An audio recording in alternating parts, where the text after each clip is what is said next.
Breaking news చూస్తున్నాం. అంతర్జాతీయ అంతరిక్ష కేంద్రంలో దాదాపు 9 నెలల పాటు చిక్కుకున్న భారతీయ సంతతి వ్యోమగామి సునీతా విలియమ్స్ రేపు తిరిగి భూమి మీదకు రానున్నారు. ఆమెతో పాటు సహచర వ్యోమగామి బజ్ విల్మోర్ కూడా రానున్నారు. భారత కాలమానం ప్రకారం రేపు తెల్లవారుజామున 3:27 వారు ప్రయాణించే క్యాప్సూల్ ఫ్లోరిడా సమీపంలోని సముద్రంలో దిగనుంది. ఇక అక్కడి నుంచి ఒక్కొక్కరిని బయటకు తీసుకురానున్నారు. వారిని తీసుకురావడానికి వెళ్లిన క్రూ డ్రాగన్ వ్యోమనౌక అంతర్జాతీయ అంతరిక్ష కేంద్రంతో అనుసంధానమైంది. దీంతో వెళ్లిన 4 వ్యోమగాములు అక్కడి బాధ్యతలను స్వీకరించారు. సునీత విల్మోర్లతో పాటు నాసా వ్యోమగామి నిక్ హ్యాక్, రష్యా వ్యోమగామి అలెగ్జాండర్ క్యూ డ్రాగన్ వ్యోమనౌకలో తిరిగి రానున్నారు.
అంతర్జాతీయ అంతరిక్ష కేంద్రంలో దాదాపు 9 నెలల పాటు చిక్కుకున్న భారతీయ సంతతి వ్యోమగామి సునీతా విలియమ్స్ రేపు తిరిగి భూమి మీదకు రానున్నారు.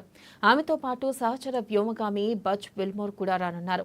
భారత కాలమానం ప్రకారం రేపు తెల్లవారుజామున 3:27 వారు ప్రయాణించే క్యాప్సూల్ ఫ్లోరిడా సమీపంలోని సముద్రంలో దిగనుంది.